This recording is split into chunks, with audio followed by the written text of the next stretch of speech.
Great music and great wine. Is there a better pairing? Just as the Violin Concerto is considered an essential work for any composer, a quality Pinot Noir is a core offering of any cool climate vineyard. TarraWarra Estate's 2021 Pinot Noir, crafted with meticulous care, is rich with complex flavours. Sour cherry, spice and hints of forest floor, a truly beguiling and elegant wine.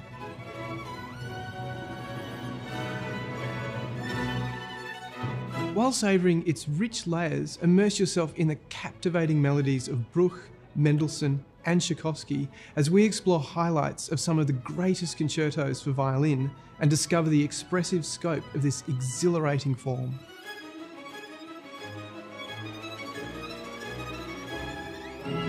The Great Violin Concertos, brought to you by TarraWarra Estate and the Melbourne Symphony Orchestra. It's the perfect pairing. Receive 10% off the TarraWarra Ears Wide Open wine pack now at www.tarrawarra.com.au/wine/MSO-cents.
The Melbourne Symphony Orchestra respectfully acknowledges the people of the Eastern Kulin Nation, the custodians of this land.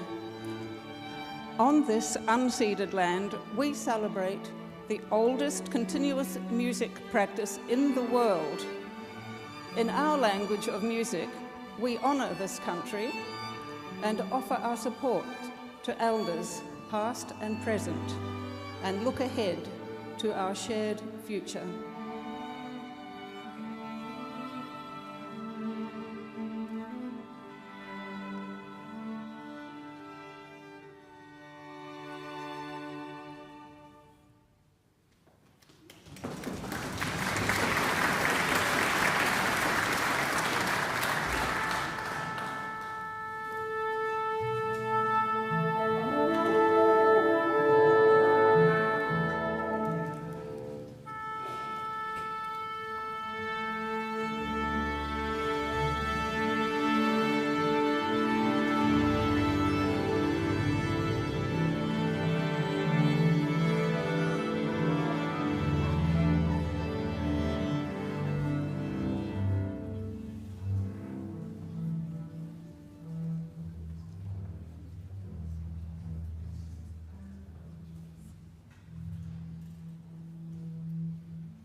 Felix Mendelssohn wrote in a letter to the violinist Ferdinand David, "I would like to write you a violin concerto for next winter.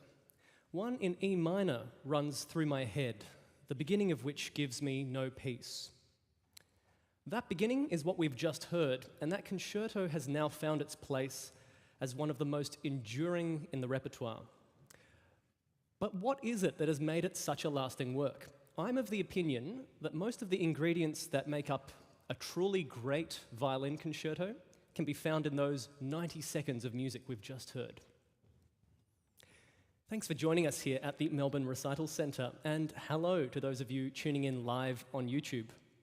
My name is Carlo Antonioli. I'm the Sybek Assistant Conductor at the Melbourne Symphony Orchestra. And in a shake-up to usual proceedings, as you can see, I'm not conducting the MSO this evening.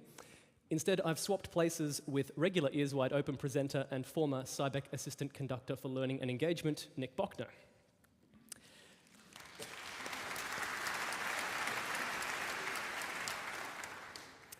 A big thank you to our Ears Wide Open presenting partner, TarraWarra Estate, and also to the City of Melbourne, Crown Resorts Foundation, and Packer Family Foundation for their support of these events. In another departure from our normal format, tonight's Ears Wide Open won't be restricted to focusing just on one singular piece. Instead, we're going to be exploring the intriguing concept of the great violin concertos. And so we've picked selections from concertos by Mendelssohn, Bruch, and Tchaikovsky as exemplars. Now, of course, a concerto wouldn't be a concerto without a soloist, and we're delighted to be joined this evening by three outstanding violinists from the Australian National Academy of Music, starting tonight with Harry Egerton.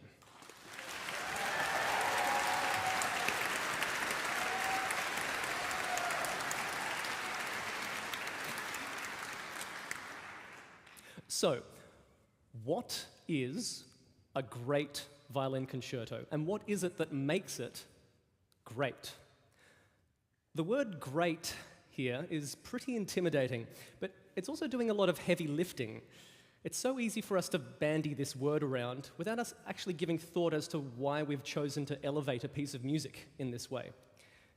Fear not, my hope tonight is for us to create a recipe for a great violin concerto with the help of our composer friends Mendelssohn, Bruch, and Tchaikovsky, so that you too will be able to cook up your very own great violin concerto at home.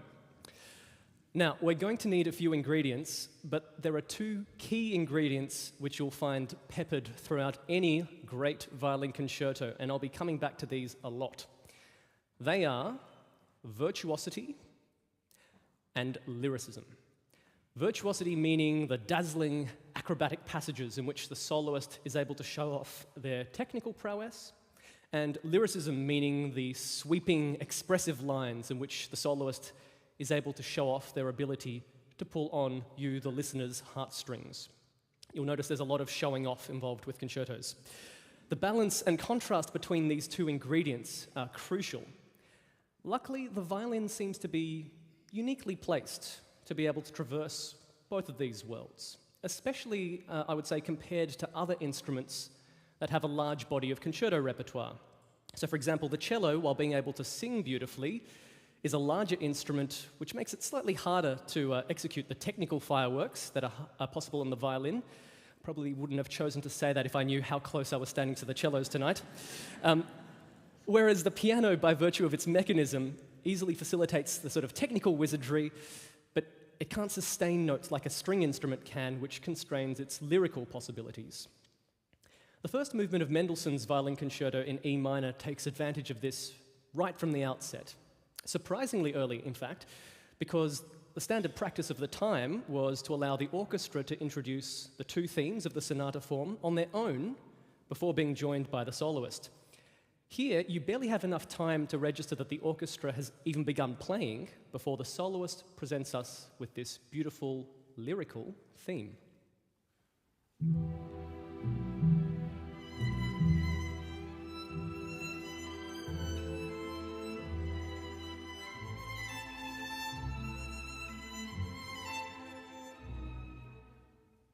But it's not long before this turns into virtuosic flourishes.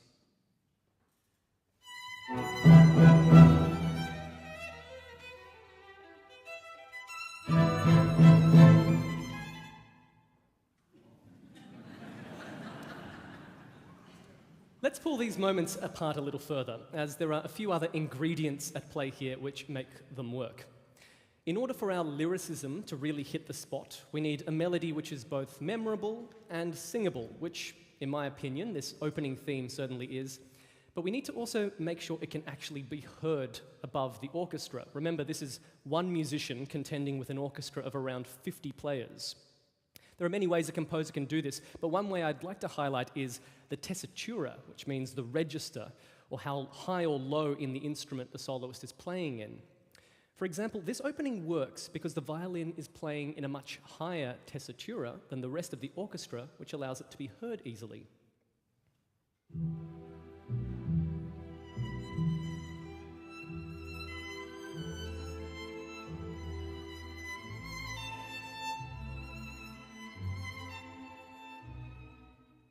But But if I ask Harry to play that same theme 2 octaves lower, it'll now be in the same register as the orchestral accompaniment, making it muddy and harder to hear.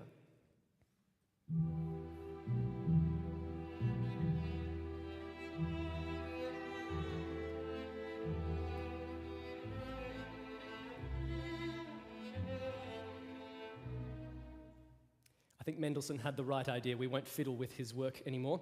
In addition to these ingredients, a common device that's found in lots of great music is simple thematic material being developed, a process that we'd also find in an amazing symphony or a chamber music work. Here, Mendelssohn has taken the idea of an arpeggio, in this case the notes of an E minor chord heard one after the other, and woven them in almost every conceivable way. This is already foreshadowed in the orchestra in those sort of 2 seconds before the soloist comes in, firstly in the timpani and lower strings, and in the undulating violins and violas. The solo violins theme begins exclusively with notes from this arpeggio, played in a sort of 1 step back, 2 steps forwards sequence.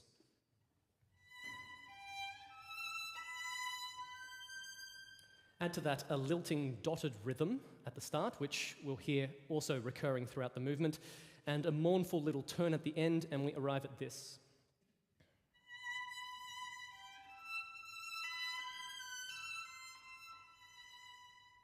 Mendelssohn follows this with a sighing gesture, made up of 3 descending notes with the bottom note repeated. And then that's strung into this.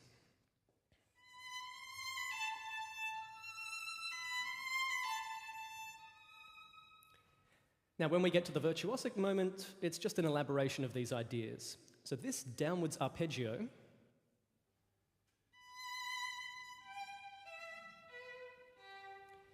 has some extra twiddles inserted between the notes, that's my technical term, and is led in by our lilting rhythm to create this.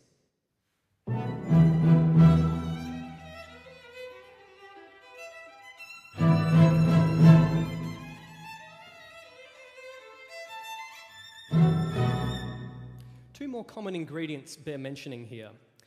While the concerto is of course a showcase of the soloist, a great composer will make sure that the orchestra isn't entirely neglected. One way we see the orchestra becoming involved is through dialogue, the pitting of the soloist against the orchestra, perhaps a metaphor for the individual grappling with the broader world that they're surrounded by.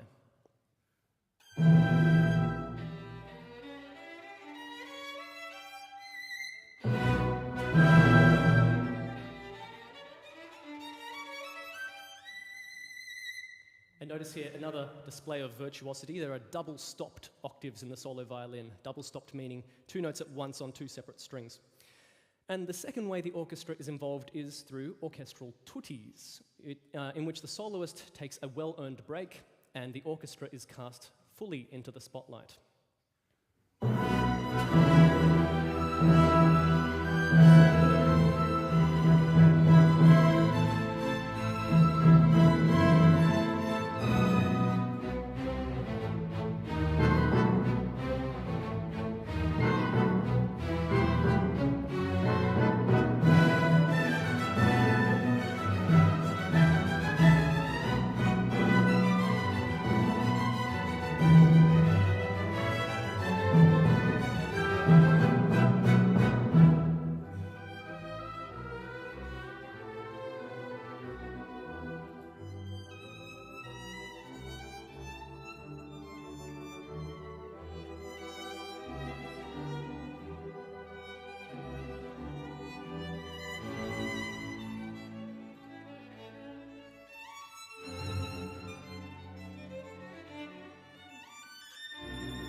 The passage following the tutti you just heard was the beginning of a transitional section.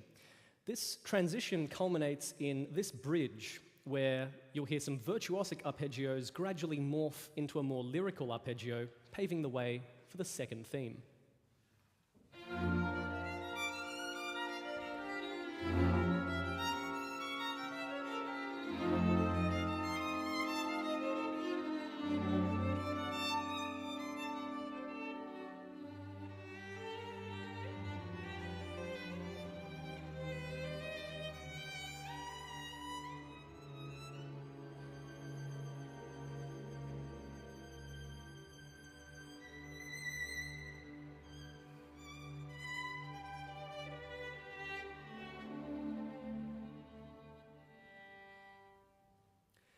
second theme, as is usual in a sonata form, has a more lyrical quality to it.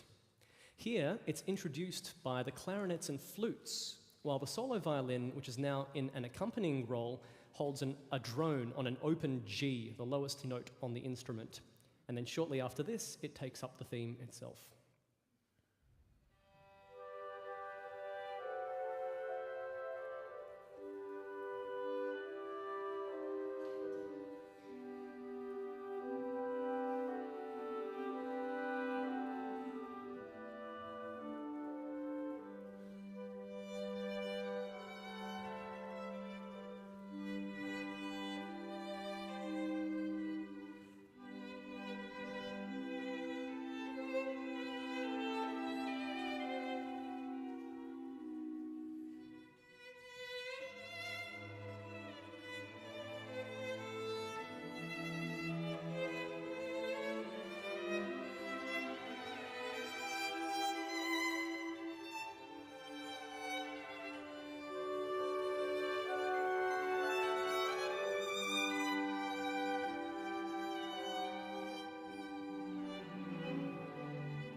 Notice how in that beautiful theme, the sighing gesture from the opening has been cleverly transformed into this.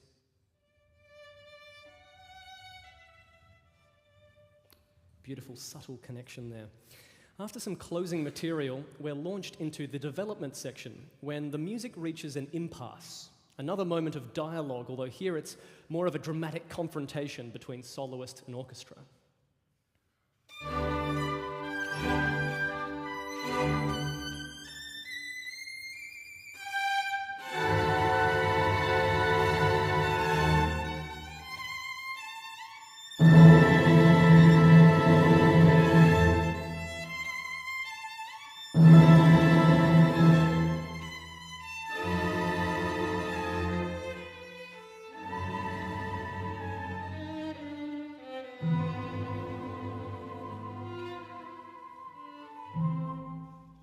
Two final ingredients to mention for a great first movement.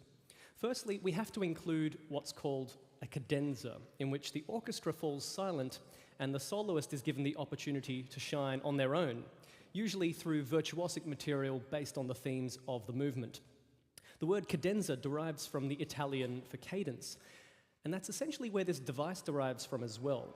What began as a means for a soloist to embellish a structural cadence gradually over time became a full-blown, often minutes-long section of the work. In the classical era, so just before this, the cadenzas were usually improvised, but from the Romantic era onwards, composers began to write out their own cadenzas, and this concerto is actually a very early example of this. So you'll hear that cadenza shortly. And the final ingredient, of course, is a great ending. First movements will often have a big blazing finish, and Mendelssohn achieves that here with the help of an accelerando, or speeding up of the music, which ramps up the excitement and drives through to the end. We're now going to hear from the development section through to the end of the movement, so keep an ear out for the solo violin cadenza, the furiously energetic ending, and all of the other ingredients sprinkled along the way.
So exciting and just a great movement in its own right, isn't it? Normally we'd hear the second movement of the concerto follow immediately afterwards. It almost feels a shame to have to stop there.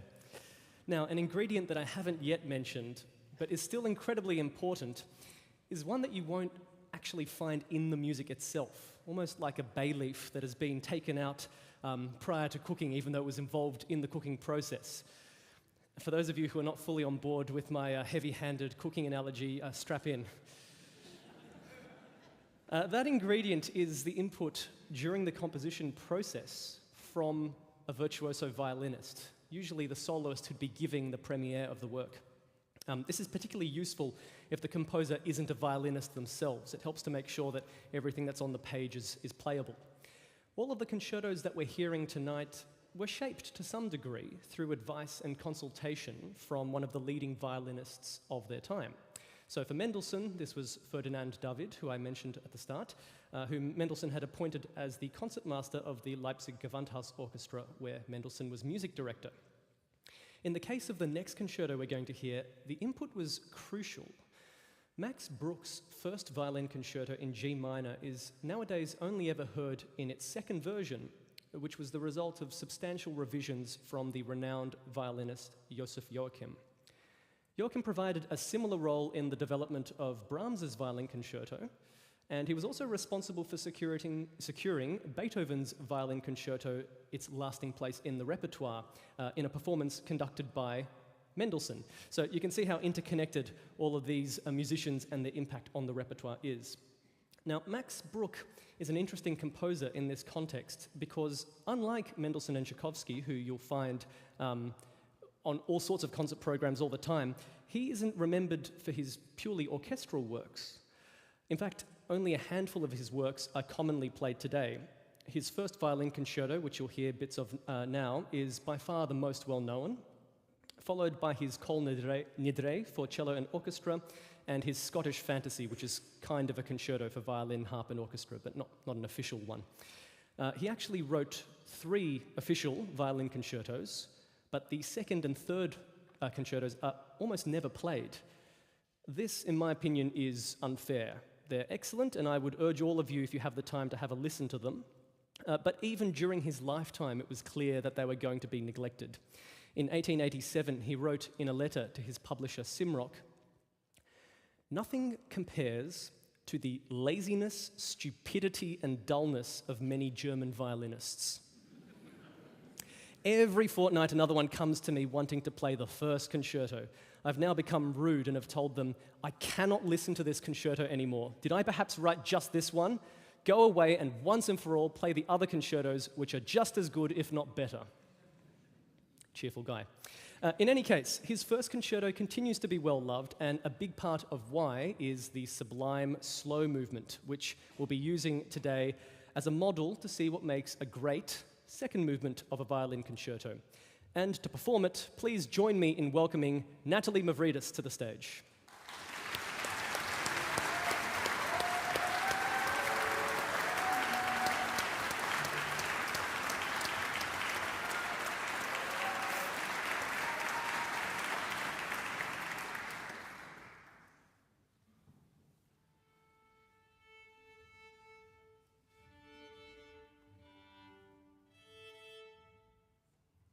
So the first movement of a concerto, as we've discovered, will often have a fairly even balance of our two key ingredients, virtuosity and lyricism. What we'll now find is that second movements with their sort of broader tempo will tend to focus a little more on the lyrical side, and then the third movement will be a virtuosic tour de force. And so true to our expectations, Bruch begins this second movement with the most tender and heavenly melody, presented in the solo violin and supported by a warm bed of string sound.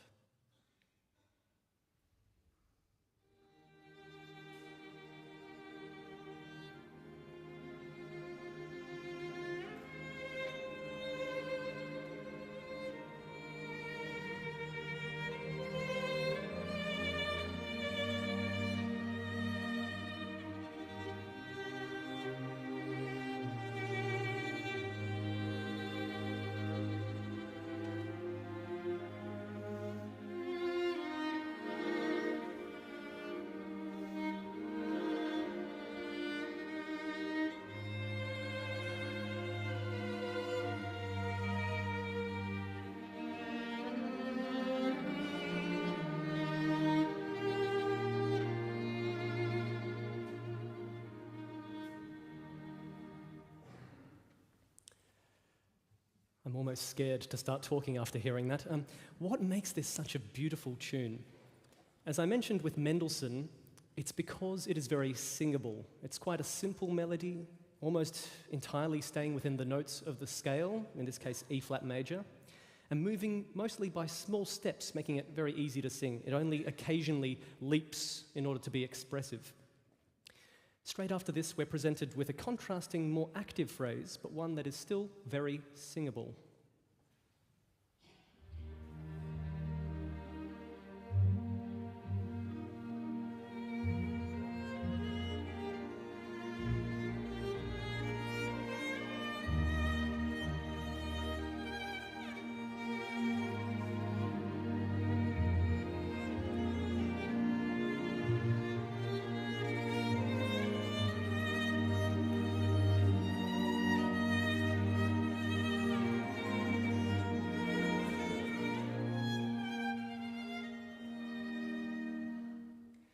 Now, this focus on lyricism is not to say that the movement is entirely without virtuosity. In slow movements, the virtuosity often arises through an embellishment of what is otherwise lyrical material. Here's part of the second theme of this movement, and we're going to hear it firstly without the solo violin. You'll hear the theme in the flute and oboe.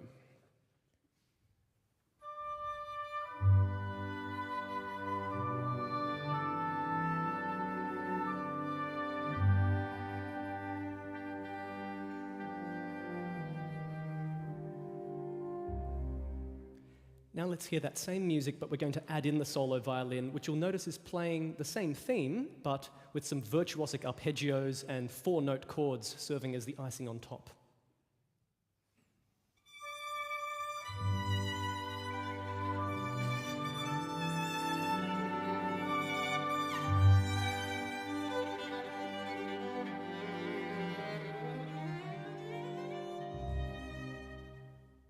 We don't quite get the same kind of back and forth dialogue between the orchestra and soloist in this movement, but we do get a beautiful build-up in which the solo violin weaves between phrases from within the orchestra. In fact, it's this active phrase we mentioned earlier, almost like multiple voices speaking simultaneously, all discussing the same topic.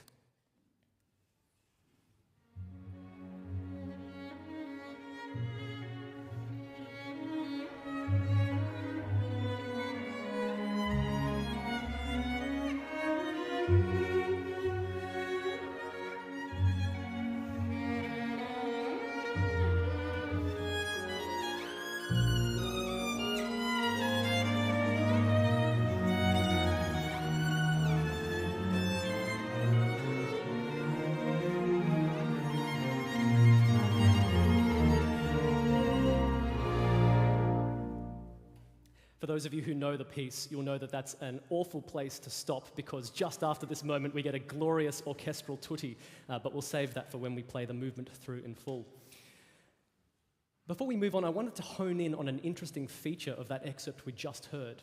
Like Mendelssohn, you'll notice that Bruch was taking advantage of the high tessitura of the violin to make sure that the soloist was audible amongst all of that texture.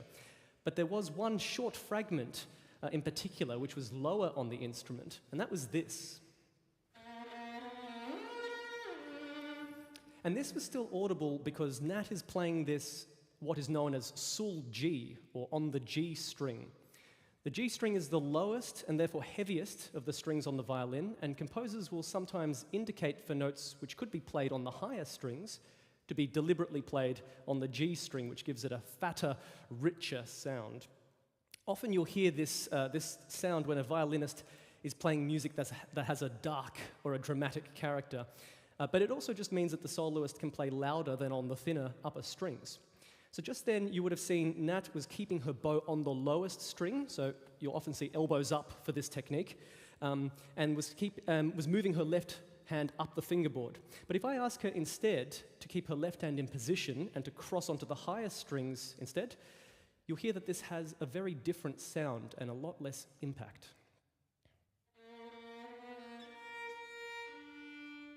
Now compare that to the sound sul G. Much more dramatic.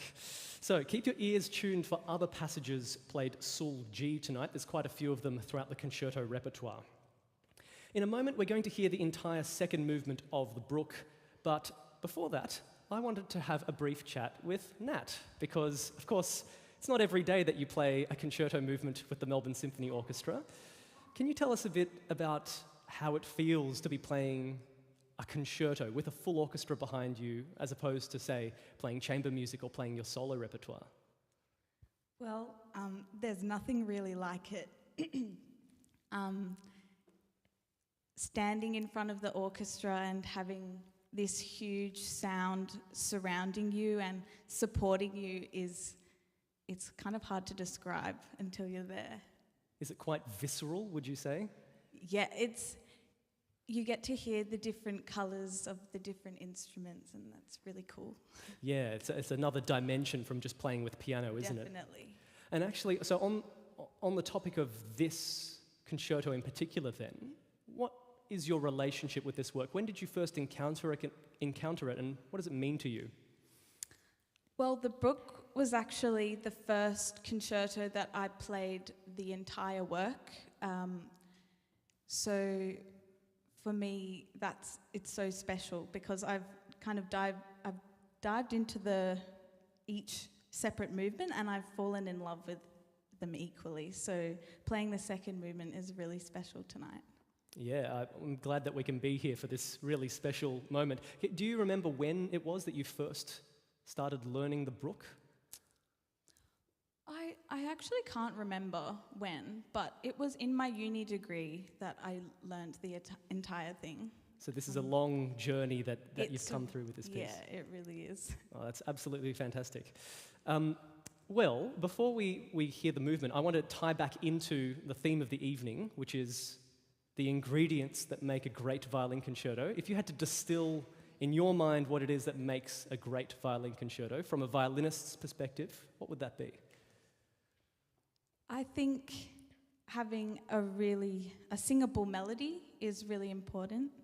I love the luscious strings and beautiful moments, and memorable rhythmic drive is important. Yeah, the rhythmic drive, maybe we don't get so much in this movement. Not in this one. Which is unfortunate. The first and third movements definitely have that sense, don't they? But certainly we're at no shortage of lush string moments and beautiful singing phrases in this. And so, yeah, it's fantastic to hear you play this. I think we better let you perform this for us. The Bruch First Violin Concerto, second movement.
just breathtaking music, isn't it?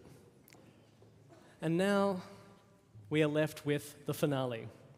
Having been soothed and transfixed by a beautiful second movement, a third movement will snap us back to reality with fast and furious virtuosity. Final movements also tend to have a dance-like quality, which gives kind of what Nat was talking about, this propulsive rhythmic vitality. And they're often in a rondo or sonata rondo form, which means that we're going to hear some of these themes quite a few times. These inevitably end up being the earworms that we find ourselves humming afterwards during the concert interval. There are very few violin concertos with a better finale to demonstrate this than Tchaikovsky's, and to play it tonight, please welcome Louise Turnbull.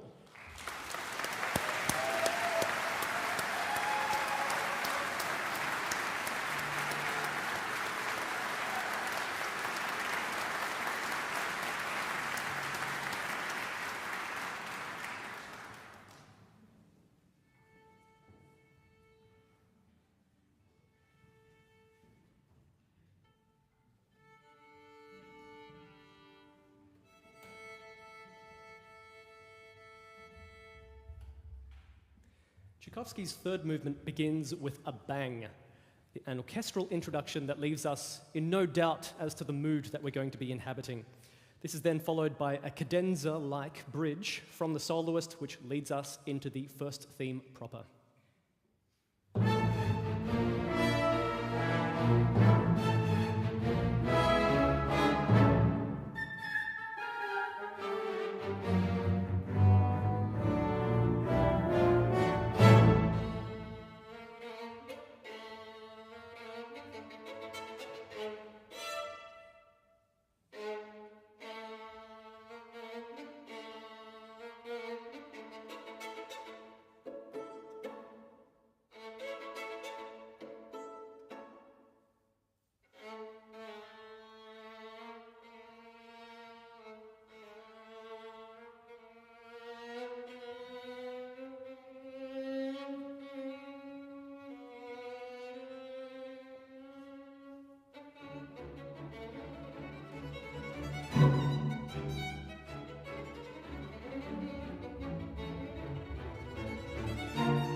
So, a few things are readily apparent.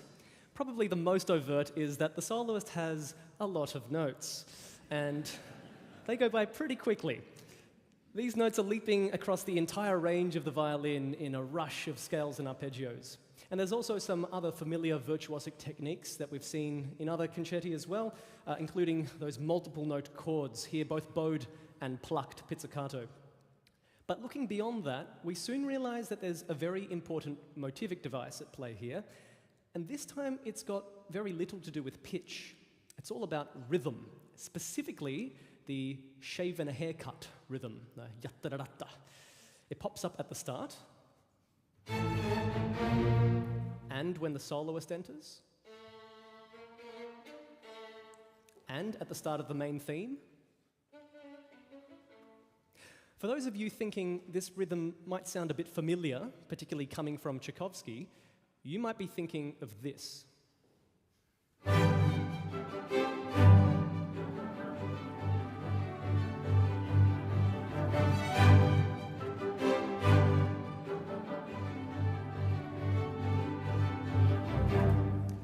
This, of course, is the famous trepak from Tchaikovsky's ballet The Nutcracker.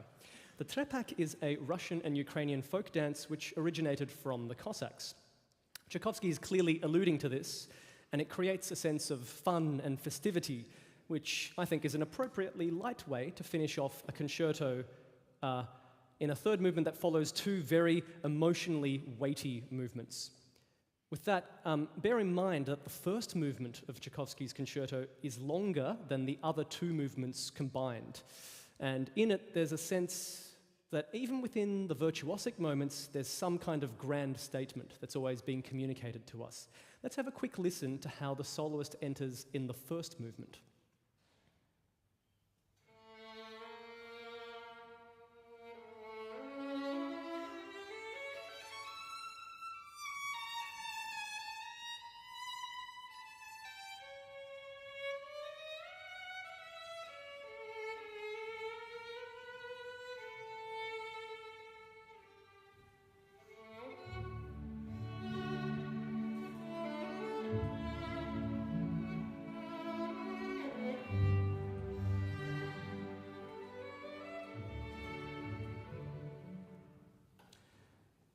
So, a very different proposition to what we were hearing in the third movement. The third movement then, by comparison, is much less about soul-searching and is more of an energetic romp showcasing a variety of folk characters.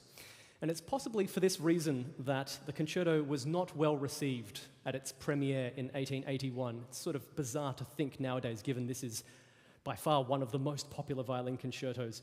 But at the time, the famous music critic Eduard Hanslick denounced it as having an odorously Russian stench.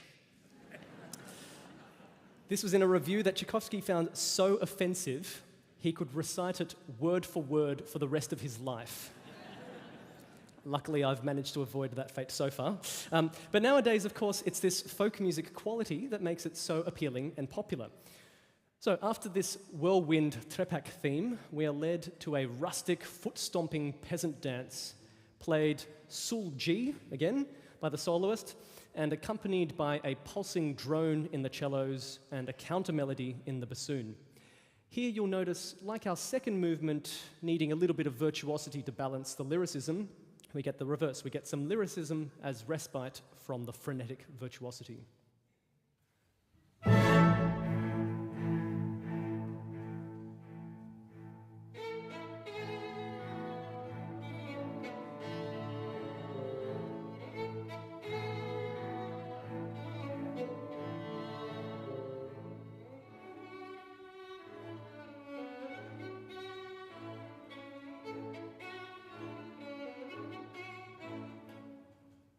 The lyricism doesn't last long, though. This theme is then made to undergo virtually every possible technical transformation, gradually building in virtuosity. First, the theme is played with repeated down bows. That is, instead of the soloist moving the bow back and forth to articulate every note, as is normal, they lift the bow after each note to execute each one as a down stroke, which gives it a heavy and forceful character.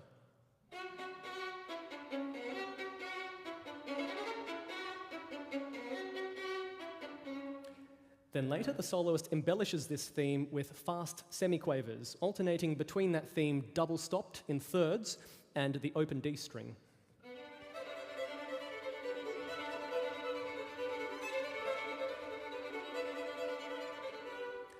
Then the theme is played in double-stopped octaves, again with down bows.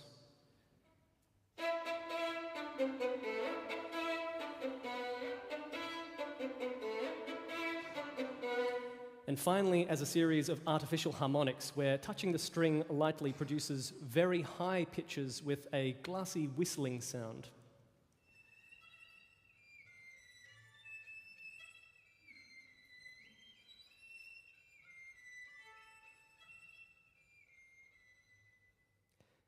I should say, playing a concerto is hard enough. Being asked to isolate these very virtuosic moments on your own is quite an ask.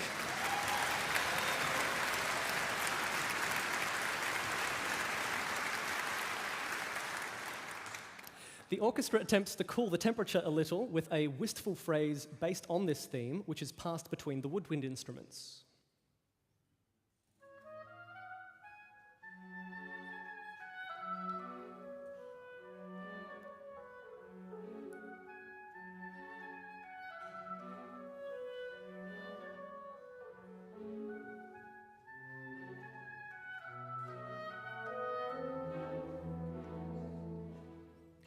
But when the solo violin takes up this theme, a gradual accelerando quickly brings us back to the bustling trepak. Shortly afterwards, we hear a great bit of back and forth dialogue between the orchestra and soloist, which almost seems to depict a solo dancer whirling through a crowd of dancing villagers.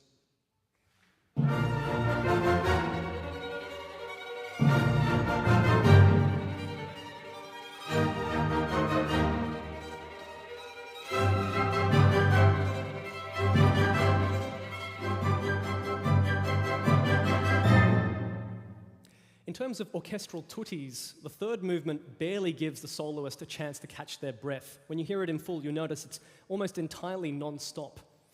But towards the end of the movement, the orchestra are given a thrilling build-up in which this time the orchestral violins are put through their paces and have their own virtuosic moment.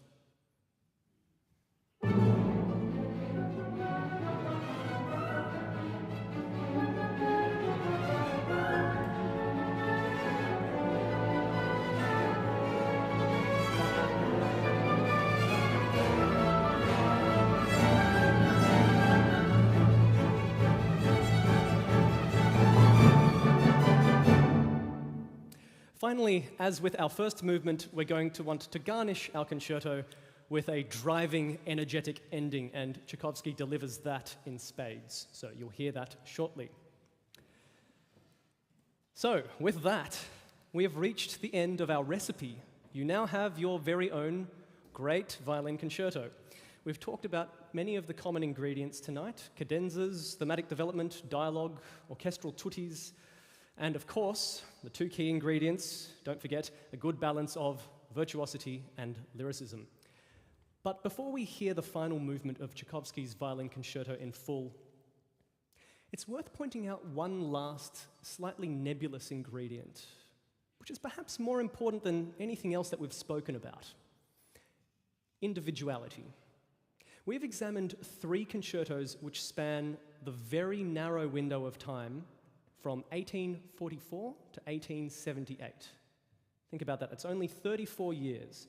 When you consider that the first violin concertos were being written all the way back in the early 1700s, so that means that there's more than 100 years of violin concerto output on either side of that bracket, spanning hundreds of works. It's easy to see that we've selected a vanishingly small sample size. There are so many other great violin concertos that we just have not had the time to discuss today. So those great violin concertos are not simply those which followed a variety of rules and formulas. For every great characteristic or ingredient that I've mentioned tonight, I'm sure I could point you to a great 20th century violin concerto which breaks that rule. But what each of these concertos really has in common, at their essence, including the ones that we've heard tonight, is that they are an authentic and individual expression of the composers who created them. Each of these great violin concertos broke ground in some way because they prioritized this authenticity above adhering to some textbook. And so, like all good recipes, tonight's recipe was just a starting point. Only you can bring that special twist which elevates it to something else. I think it's a good time now for me to thank you all very much for coming along, and I leave you in the capable hands of Louise, Nick, and the MSO to play us out with the finale from Tchaikovsky's Violin Concerto in D.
you.